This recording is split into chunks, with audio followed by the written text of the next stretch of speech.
And as much as the first round made us happy, the second and third rounds just made me smile even more. Now I'm going to go over obviously the Howie Roseman, how he moved in the second and third rounds, the players he drafted, and man, 2 top 20 talents on this roster, and we got to talk about it all. Sit back. This might be a little bit of a long video, but I think it'll be worth it. Let's get into it. Because I've seen enough horror movies to know any weirdo wearing a mask is never friendly.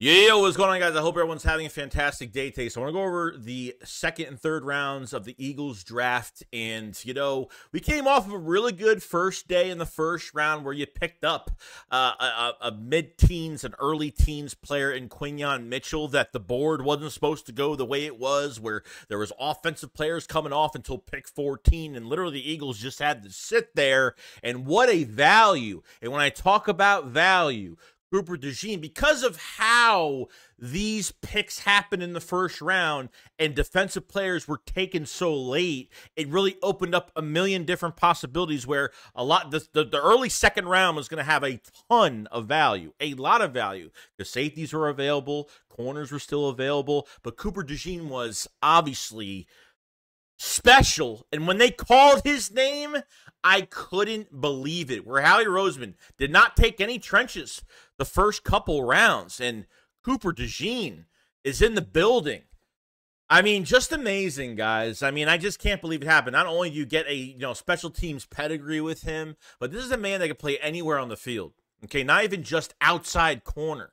And so we kind of want to know information on what the Eagles, saw in him and what was said to him before they drafted him and or even on the pre-draft visit, if they do draft him, what is expected of him to play at a certain position or something like that. Now, honestly, statistics for Cooper, 388 coverage snaps, 0 touchdowns allowed, 37.8 passer rating, which is amazing. He is great off the ball, great tackler. He is going to bring attitude to this defense on example. Okay, you got some ball hawks now. Chauncey Gardner-Johnson, and now you have Dejean. And hearing the rumors of how they're going to use him, now, they do compare, the comparison to Dejean was Malcolm Jenkins. Now, Malcolm played corner. He played safety. Malcolm was really used and kind of bandaged up our secondary where we could have been exposed in a lot of positions. And Malcolm was that big bandage for our defense for a lot of years when we had injuries or maybe we weren't just good at a specific matchup every single week, and he really helped that, which brought us to Super Bowl, was one of the best leaders in Philadelphia ever. Okay, now I thought this was interesting. Now, what was said, and this is what Howie said on Dejean. He says, Howie Roseman says, Dejean is all ball all the time. I think our fans are going to love this guy. He's one of the guys that would have been considered at 22. Yeah, I mean, he would have been there at 22. Okay, they looked at Jeffrey Lurie says, we were actually looking at Dejean at 22. Quinyon Mitchell was supposed to be the early teens. Okay, so they literally got 2 top 20 players in the first and second round because of how that first round went with all offense, until pick 14, whatever it was. It was honestly kind of crazy. But what was talked about probably pre-draft, now, Dejean was one of those players that was he was like at least one of the first 2 visits for the Philadelphia Eagles. Now, some questions were asked of Dejean and kind of getting a feeling of where they're going to put him. It's like, well, he can't play outside corner. What's going to happen? Because you have all those bodies at cornerback right now. So this is what Dejean had to tell the Philadelphia media. So he says, they talked to me about all 3 positions. I don't have a preference. I'm a football player. So you put me on the field, I'm going to go play football. Whether it's inside, outside, at safety, wherever it is. That is fantastic.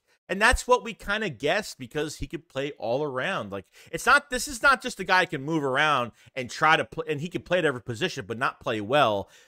He's done it in college. He could do it here. I don't see why not. You have a whole off-season program to get him moving. So with Sidney Brown being out right now and some of these other guys being out, depending, on how they want to use, Dejean was a high value in the second round. He wasn't going to last long.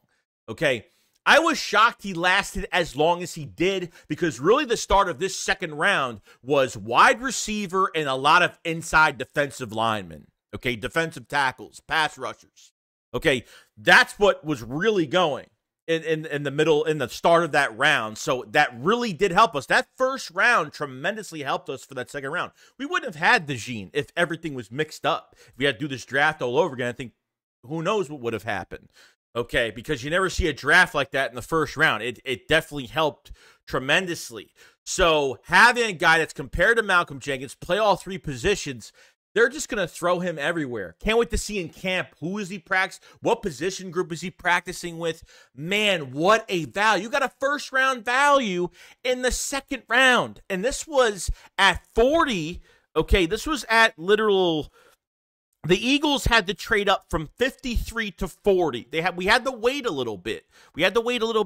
53 to 40, and wow, that's awesome. A trade up happened. So you literally gave up, obviously, you gave up the first second rounder to move up at 50, whatever. And then you got the 53 pick, which that was traded back into the third round. And finally, the Eagles had a pick in the third round from the Cooper Dejean trade up, which is great because we had no third round pick. That was a pick that was given for Kenny Pickett. Obviously, we switched the third to a fourth, but it got better down the road, though. It got way better down the road. So Cooper Dejean, man, it was just so good to hear just all the extra information on how the Eagles do want to use him. This secondary is going to be night and day, especially when you don't have Bradbury, and if Slay's gone after this year, I think Bradbury is sure out now. I would have to say a cut or a trade, or I don't know. We're going to find out what happens, but absolutely love it. Now, Eagles were waiting, so the Eagles obviously had the third-round pick already ready, kind of waiting there just a little tiny bit. Now, the Eagles got to 78, okay, in the third round. They traded that pick. The Eagles went from 78 to 86.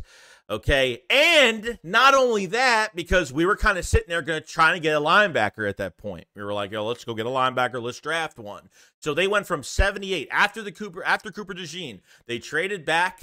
Okay, they end up waiting till 78. Once we got to 78, they traded back from 78 to 86.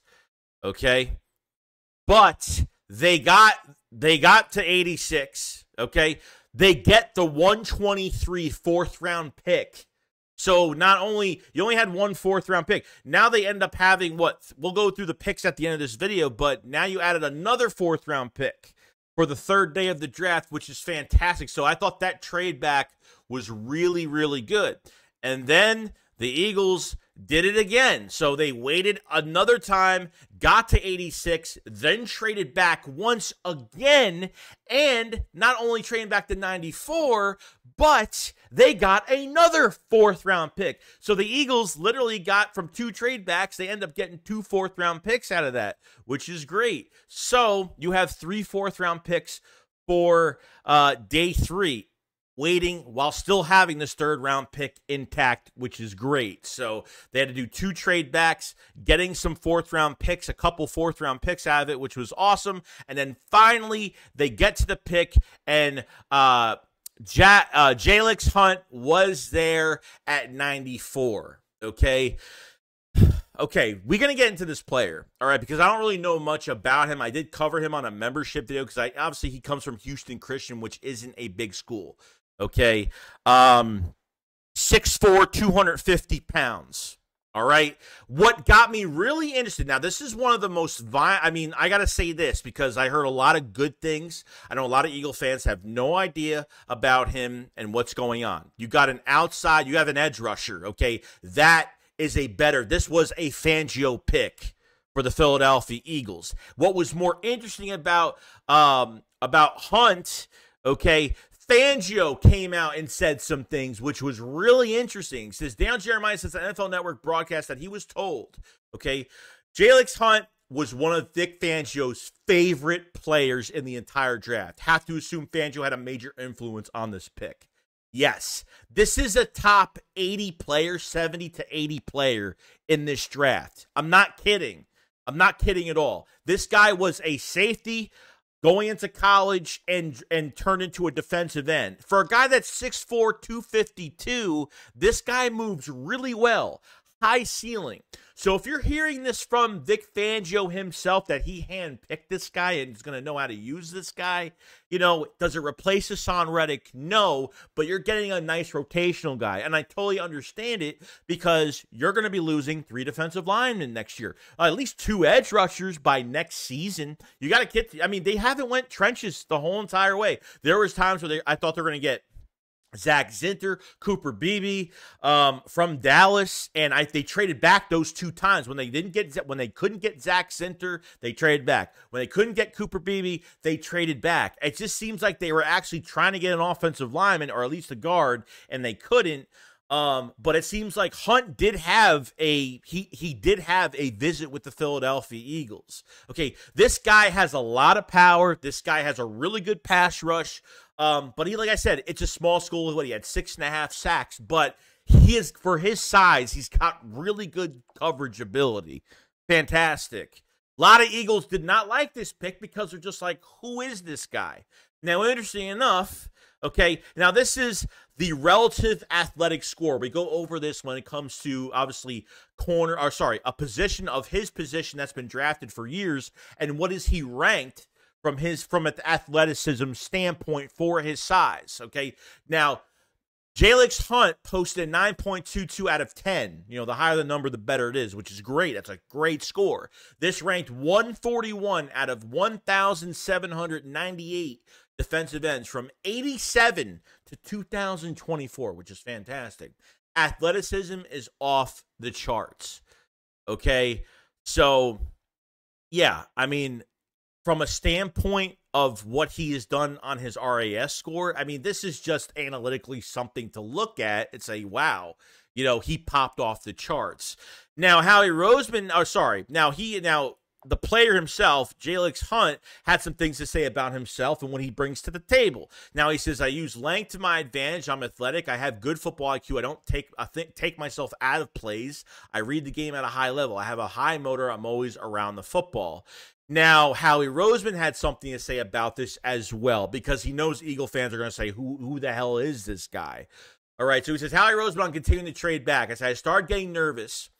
Best available section, NFL, and was showing Jalyx Hunt. You think you got a guy from Houston Christian people may not know about, but everyone at the Senior Bowl saw him stand out. Okay, and that was probably one thing we didn't see, because we saw some of the Senior Bowl. We didn't see everything. And I've seen some videos tonight on him, and he really doesn't get moved back too easily. He kind of stands his ground. The one thing I'll say about Jalyx Hunt is the guy is relentless. The guy has pure strength. He doesn't get pushed around. He thumps at the line. He packs a punch a little bit on his pass rush. He really does. If your defensive coordinator is telling us, like, hey, like, this was my favorite player in the draft, it's a really good sign. It's not like they just drafted somebody because they had no choice and they're just like, oh, and just clapping their hands at the pick, not really knowing what they're going to do with him, because they just have to pick him. They just have to pick him. They just have to move on and just pick somebody. No, this was handpicked by Vic Fangio himself. You don't think Vic Fangio has had a lot of pull this offseason?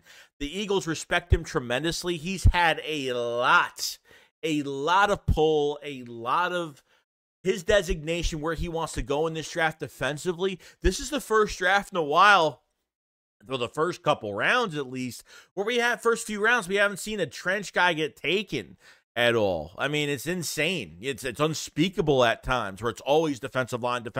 But this move might make sense in some way, because you're losing 2 edge rushers next year. You need to produce somebody for the next few years. And I don't know if this guy's going to be good, bad, whatever the case. It comes down to all these draft picks, to the coaching staff. Really, it may look good on paper, but we'll see what happens. Now, Eagle fans were pissed off because they were just like, who is this guy? Like I just told you guys who this guy is and what he's done. Okay, people wanted Peyton Wilson. Okay, people wanted Jeremiah Trotter Jr. Jeremiah Trotter Jr. did not get drafted in the second, third round. He is available. Okay, I'm not getting into the rant of, because a lot of Eagle fans were kind of throwing the draft away because Jeremiah Trotter or Peyton Wilson was not drafted by the Eagles with that 3rd-round pick, okay? The Eagles have more bodies at linebacker than they do at defensive end. And yes, the only guy that signed a multi-year deal is Nakobe Dean. Zach Bond is on a 1-year deal, okay? Zach Bond's on a 1-year deal. Odin Burke's on a 1-year deal. Devin White, 1-year deal. And Nakobe Dean's like the only linebacker that's on a multi-year deal. I'm hoping I'm not forgetting anybody. Aquara, the guy they picked up after the season ended. He's another body with high ceiling. Okay?